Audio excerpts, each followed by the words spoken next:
आज के ज़माने में बुलडोज़र चलते हुए टाइम नहीं लगता। अगर किसी से कोई गलती हो जाए, चाहे वो किसी से जानबूझ के हो, चाहे अनजाने से हो, किसी भी तरीके से अगर किसी एक समुदाय के लोगों से गलती हो जाए ना, तो बुलडोज़र चलते हुए टाइम नहीं लगता। सिर्फ ये समझो कि जैसे कि सोचते ही रहते हैं कि भाई इन लोगों से कुछ गलती हो और हम अपना बुलडोज़र चलाएँ। तो उसी के ऊपर मौलाना महमूद मदनी भड़क रहे हैं और चलिए मैं भी देखता हूँ कि वो उन इस मामले में क्या जवाब देते हैं। और आप भी सुनना इस वीडियो को, इंशाल्लाह मैं भी आप लोगों के साथ सुनता हूँ। मोदी साहब, हमारे देश के लोग बाहर जाकर कहते हैं कि हिंदुस्तान में मुसलमानों पर जुल्म हो रहा है, हिंदुस्तान में मुसलमानों की हालत बहुत ख़राब है, अमेरिका में, यूके में। ये तो मैं भी कहूँगा, जो प्रॉब्लम है उसको तो मैं भी बयान करूँगा। जो प्रॉब्लम है अगर उसको सॉल्व नहीं करने की कोशिश होगी तो मैं सब जगह जाऊँगा, जहाँ भी जाऊँगा वहाँ रहूँगा, यहाँ भी रहूँगा, बाहर भी रहूँगा, रोना तो मुझे पड़ेगा। तो इसलिए ये तो अब ये एक अलग चीज़ है, वो एक अलग चीज़। अरशद मदनी साहब का बयान में देख रहा था, वो कह रहे थे कि देश में आज़ादी के बाद मुसलमानों के हालात सबसे ज़्यादा ख़राब हैं। ऐसा माहौल बनाया जा रहा है कि मुसलमान को ज़िंदा रहने का हक़ ना हो। देखिए, एक तरफ मीडिया है, एक तरफ एक ख़ास किस्म का परसेप्शन क्रिएट किया गया है। ये आपको नहीं महसूस होता कि ज़रूरत है इसे करेक्ट करने की? अगर इसके करेक्शन नहीं होगा और करेक्शन के लिए सिंसियर एफर्ट नहीं होंगे गवर्नमेंट की तरफ से, मीडिया की तरफ से और सिविल सोसाइटी की तरफ से, तो ये मुल्क के साथ दोस्ती तो नहीं, मैं तो इसे गद्दारी समझूंगा। तो इस सिचुएशन को बदलने के लिए हम सब लोगों को मिलकर एफर्ट करनी होगी। सिचुएशन तो है ही ख़राब। आपको यहाँ बुलाने का मकसद यही है जी हाँ, कि हम मिल कर के सिचुएशन सुधारने के लिए कुछ कर सके। जी हाँ। लेकिन जो दावा सरकार का है, सबका साथ सबका विकास, हो रहा है वो? पता नहीं, मैं तो इसके ऊपर मुझे बिल्कुल नहीं लगता कि इसके ऊपर जिस तरह के सिंसियर एफर्ट होने चाहिए थे वो हो रही हैं। मुझे नहीं लगता बिल्कुल। क्योंकि हम हमेशा सरकार के लोगों से जो बात सुनते हैं कि राशन में, बिजली में, मकान में कोई भेदभाव नहीं किया जाता, हिंदू हो मुसलमान हो सबको। अच्छी बात है ये, अगर ऐसा हो रहा है बहुत अच्छी बात है, लेकिन इंसाफ में, कानून के इम्प्लीमेंटेशन में भी बराबरी होनी चाहिए, तब है ऐसा। अगर वो नहीं हो पा रहा है तो फिर विकास के और बराबरी के बगैर क्या माने रह जाते हैं? तो क्या नहीं हो पा रहा है? इंसाफ, कानून, इम्प्लीमेंटेशन उसका, वीडियो बहुत इम्पोर्टेंट है और इस लोगों की वीडियो को इज्जत, आप लोग पूरा जरूर सुनना। ये 3-4 बहुत बड़ी और बहुत इम्पोर्टेंट चीज़ें हैं। कानून तो सबके लिए बराबर है, वो बराबर होना चाहिए, उसको दिखना भी चाहिए। देखिए, आपको लगा कि बुलडोज़र चलने से लोगों पर जुल्म होता है, नाइंसाफ़ी होती है, तो आपने उसको सुप्रीम कोर्ट ने चैलेंज कर दिया। हाँ, वो तो कर रहे हैं। सुप्रीम कोर्ट तक जाने की ज़रूरत नहीं पड़नी चाहिए थी, है ना। जो दावा करते हैं कि सबके साथ बराबरी है, उन्हीं को ऐसा मामला नहीं करना चाहिए था कि वहाँ जाना पड़े किसी को, तो मजबूरी की चीज़ है। उनका तो तर्क ये है कि उत्तर प्रदेश में लॉ एंड ऑर्डर सिचुएशन बहुत ख़राब थी, जहाँ पर लोगों को ठीक करने के लिए सख्ती करने की ज़रूरत थी, और सख्ती की है, उससे मौलाना साहब को तकलीफ़ हो रही है। नहीं, अब ये यहाँ मौलाना साहब की तरफ पूरा शिफ्ट मत करिए, बल्कि सवाल सिर्फ इस बात का है, जहाँ तक इसका है कि लॉ एंड ऑर्डर को ठीक रखना।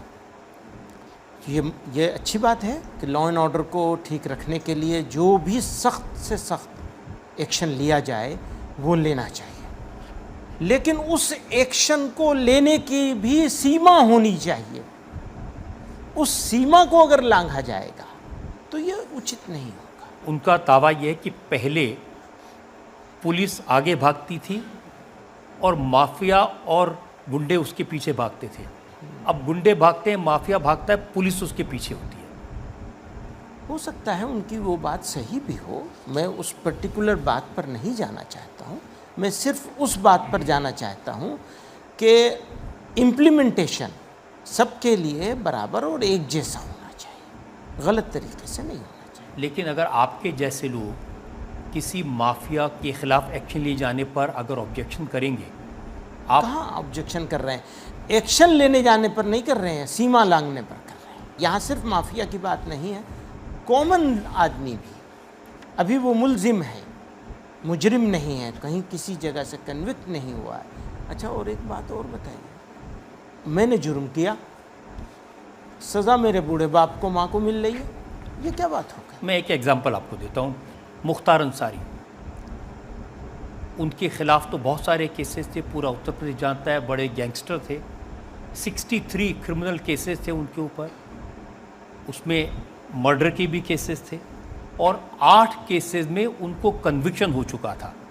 मुझे एक बात बताइए। आप पहले मेरी बात बता दीजिए ना जी, आपने वही तो। आपने मुख्तार अंसारी के बारे में कहा ये गरीबों के मसीहा हैं। सिर्फ मैंने नहीं कहा, उस इलाके से जाके पूछ लीजिए, और वो मुसलमान होने की वजह से नहीं है, उसके तो वोटर भी मोर देन 80% नॉन मुस्लिम्स हैं। वो कॉन्स्टेंसी ऐसी है, वो मुसलमान का आदमी नहीं था, वो तो गरीबों का था, वाकई गरीबों का आदमी था। अब वो केसेस हैं, कितने में कन्विक्ट हुए हैं, अब वो भी यही कहता हूँ मैं कि मैं इसके ऊपर, मेरे पास भी कुछ रिसर्च है, जितना आपने रिसर्च पेश की है मेरे पास भी कुछ रिसर्च है, मैं उसको पेश कर दूंगा। बताइए मुझे, वो वाकई गरीबों का मसीहा था। आप क्या कह रहे हैं? आप कोई एक केस उनका ऐसा नहीं दिखा सकते हैं जिसमें किसी के मकान पे उन्होंने कब्जा किया हो, किसी के साथ ऐसा किया हो। मैं पूरे कॉन्फिडेंस के साथ कहता हूँ, मैं वापस लूँगा अपनी बात। उसको अभी जो उनके भाई पार्लियामेंट के मेंबर बने हैं, उस कॉन्स्टिट्यूंसी के तरह सिचुएशन को आप देख लीजिए, वहाँ से कोई मुसलमान बन के तो वैसे भी जीत नहीं सकता। नहीं, मैं हिंदू मुसलमान की बात नहीं कर रहा हूं। लेकिन आप तो उसी कॉन्टेक्स्ट में मुझसे सवाल कर रहे हैं ना। नहीं, क्योंकि आपने उनके बारे में कहा था इसलिए मैंने आपसे हाँ, पूछा। मैं कहूँगा। और जो मैं कह रहा हूँ ये पुलिस का रिकॉर्ड है, ये अदालत का रिकॉर्ड है। हाँ ठीक है, अदालत का रिकॉर्ड है, और अदालत का दूसरे रिकॉर्ड भी हैं, बहुत सारे केसेस में उनको वो भी मिली है। हाँ, मैं तो सिर्फ वो केसेस बता रहा हूँ जिनमें उनको सजा हुई। हाँ तो ठीक है, सज़ा हुई है तो सज़ा हुई है, उसको सज़ा तो भुगत ही रहे थे, वो सज़ा तो भुगत ही रहे थे। लेकिन किसी आदमी के कोई अच्छी बात अगर अच्छी है तो वो अच्छी भी कही जाएगी ज़रूर। तो आप कह रहे हैं कि गरीबों के मसीहा थे, कोर्ट ने सज़ा दी थी। अब आप एक बात बताइए, आपने कहा तुम मोदी साहब की, प्राइम मिनिस्टर की तारीफ़ करते हो, आप ये चाहते हैं कि मैं उनकी तारीफ़ ना करूं और हमेशा बुराई करता रहूं, ये कैसे हो सकता है? कहीं कभी तारीफ़ भी होगी अच्छे काम पर, कोई फोरम ऐसा होगा जिस फोरम पर मुझे उनकी तारीफ़ करनी पड़ेगी, और कोई फोरम ऐसा होगा जहां मुझे उनके बारे में, उनके कामों के बारे में कुछ ऐसा भी कहना होगा जिससे मेरा डिसएग्रीमेंट है। तो अलग अलग फोरम पर, अलग अलग मौक़ों पर एक बात कही जाती है। वो गुज़र गए, तो जब एक आदमी गुज़र गया, मुख्तार अंसारी साहब के बारे में कह रहा हूँ, वो गुज़र गए, तो उनकी ज़िंदगी के जो अच्छे पहलू हैं मुझे तो उन्हें बयान करना ही पड़ेगा। हमारे यहाँ तो वैसे भी ये कहा जाता है कि जो आदमी गुज़र जाए उसकी अच्छाई ही बयान करनी चाहिए, बुराई नहीं बयान करनी चाहिए। कि जब वो जिंदा थे तब आपने उनके क्रिमिनल कभी तारीफ़ नहीं किया, कभी तारीफ़ था? नहीं की, कभी कोई तारीफ़ नहीं की, कोई ज़रूरत नहीं थी उसकी। गुज़र गए तो मुझे एक बात कहनी है, और इस बात को मैं ही नहीं कह रहा हूँ, और पूरा इलाका कहता है। किसी से डिसएग्रीमेंट होने का मतलब ये नहीं कि वो टोटल बुरा हो गया, और किसी से एग्री होने का ये मतलब नहीं कि टोटल अच्छा हो गया। अच्छे काम भी होते हैं, बुरे काम, मेरे ही आपको 100 काम बुरे मिल जाएंगे। ये तो एक केस है, लेकिन इसके अलावा उत्तर प्रदेश में माफिया के खिलाफ, गुंडों के खिलाफ एक्शन हुए, एनकाउंटर हुए, सिचुएशन बेटर हुई, इससे आप एग्री करते हैं? हाँ, मैं पार्शियली एग्री करता हूँ, बिल्कुल एग्री करता हूँ। मेरे प्यारे भाइयों, आपको ये वीडियो कैसा लगा? माशाल्लाह बड़ी खूबसूरती के साथ मौलाना महमूद बदनी ने जवाब दिए हैं, और ये जो सामने जो सवाल करने वाला है ना, क्या नाम इनका, शर्मा जी, रजत शर्मा, और ये जो सवाल लाते हैं, चुन चुन के सवाल लाते हैं, पहले ही अपने सवाल लिख लेते हैं, और फिर जनता भी ऐसे सवाल ही, कोई मामूली बात नहीं है कि साथ के साथ उनका जवाब देना। माशाल्लाह बड़ी खूबसूरती के साथ जवाब दिया है इन्होंने। अल्लाह ताला इनको सलामत रखे, अल्लाह ताला इनको सेहत कामिला आजिला मुस्तक़बिला नसीब फरमाए, अल्लाह ताला इनको हमेशा सेहतमंद रखे। अब दीजिए इजाज़त, मिलता है इंशाअल्लाह अगली वीडियो में। अस्सलामु अलैकुम व रहमतुल्लाहि व बरकातहू।